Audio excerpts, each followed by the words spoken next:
Hello and welcome to the Toyota Supra. This is a 2020 Toyota Supra. Now, no matter where you go in the world, everyone knows the name Supra. The name goes along with high performance, incredible handling, and just absolute fun. Now, this is the latest car to possess that name. Now, today we're gonna focus on the Toyota Supra, but also we're gonna look at the car that came before it. And no, I'm not talking about the Mark IV Supra. This is the Toyota FT1. This car was revealed to the world in 2014. Now this is actually a concept car from Toyota, so everyone thought, okay, this is going to be the new Supra. And you can actually see the elements if you look at this and you look at the A90 Supra. You can basically see that the A90 was a watered down version of this FT1. Now you can argue which looks better, but in my opinion, the FT1 looks absolutely incredible. Now, because the FT1 was a concept car, us everyday folk were not able to get behind the wheel of it. I mean, us everyday folk can't even get behind the wheel of a Supra. But now, with the FT1 being in Gran Turismo 7, we get to experience what the potential was of the FT1. And to be honest with you, it's not really that exciting. Now, the FT1 has no stats on it at all. If you look at how much power it produces, how much it weighs, what its displacement is, it is all just a dash. There is no sign, because it's a concept car, there was no real engine for it, so we have no real performance stats for this vehicle.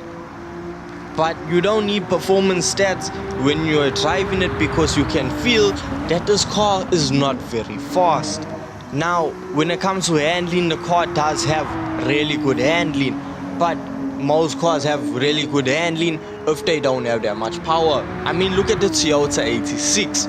That thing is mad slow, but it handles great and people love it. So the FT1 is sort of the same.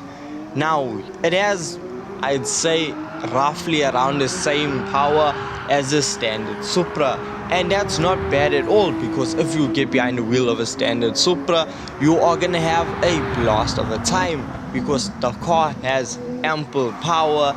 It is just perfectly tuned, especially when it comes to cornering. Yes, down a straight line it may not be the best, but when it comes to corners, you are gonna have the time of your life. And the FT1 is exactly the same. The brakes on this car is actually incredible. So it's basically the Toyota A90 Supra with a fancy body on it. And look, in my opinion, I thought if Gran Turismo is gonna add this, since there are no power figures, they could have really gone off the deep end and made this thing incredibly fast. And since this car has no stats, you can't upgrade something that has no stats.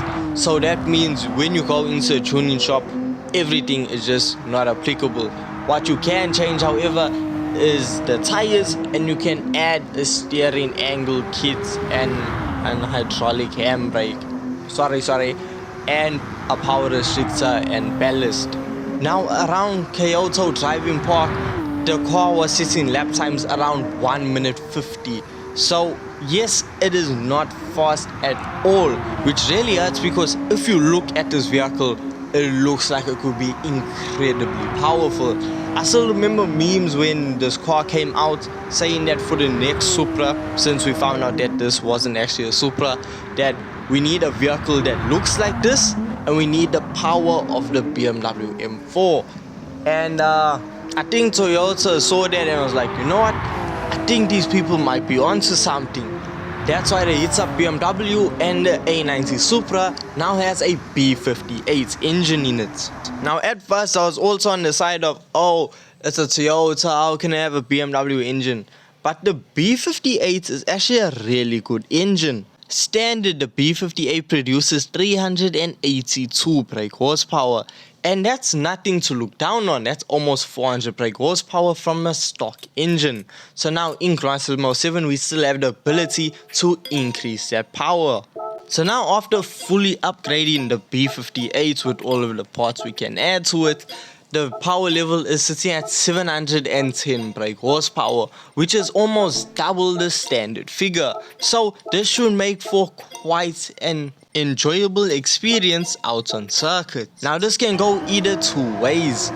Either the car is going to be overly powerful and it's going to light up the rear wheels, or adding this amount of power is going to make this vehicle absolute perfection. And to be honest with you, I think it's the second option. Now the car is absolutely responsive.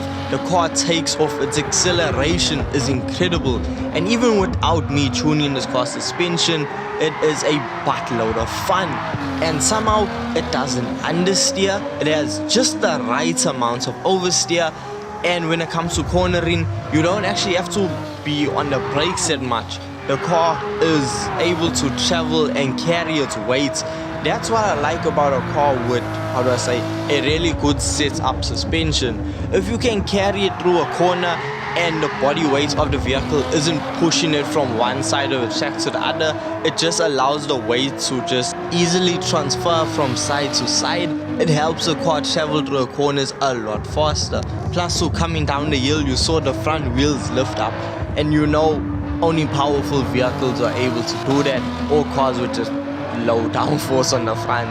But I'm gonna go with the car being just quite powerful. Now, one thing I do appreciate is that with the B58, it still remains a straight 6 like the original 2J, and it doesn't sound half bad. But what I love about this car and its amount of power is if you do want to take the vehicle sideways, you can really take this vehicle sideways and it will hold a great slide at it too. The car is a buttload of fun. Now my thing is, why weren't we able to take this engine and put it in the FT1? Because if I look at the FT1, this is the type of performance I would expect from it. The car is incredibly fast, it has great braking, incredible around corners, and this isn't even with adding aero parts or really tweaking the car suspension or doing very much to it. If we were able to take this engine and put it into FT1, the FT1 would be the perfect Toyota in my eyes.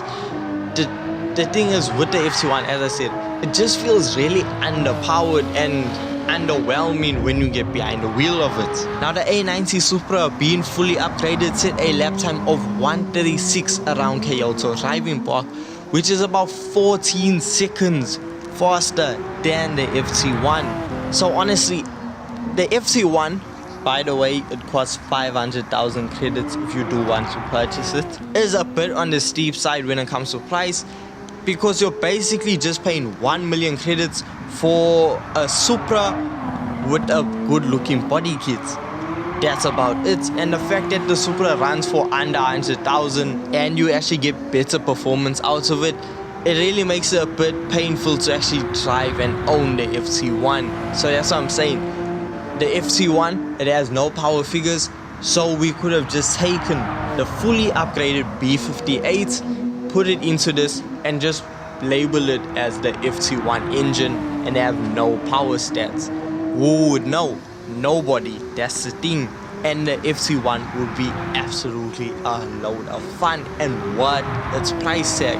But where it sits now, it is definitely not worth 500,000 credits.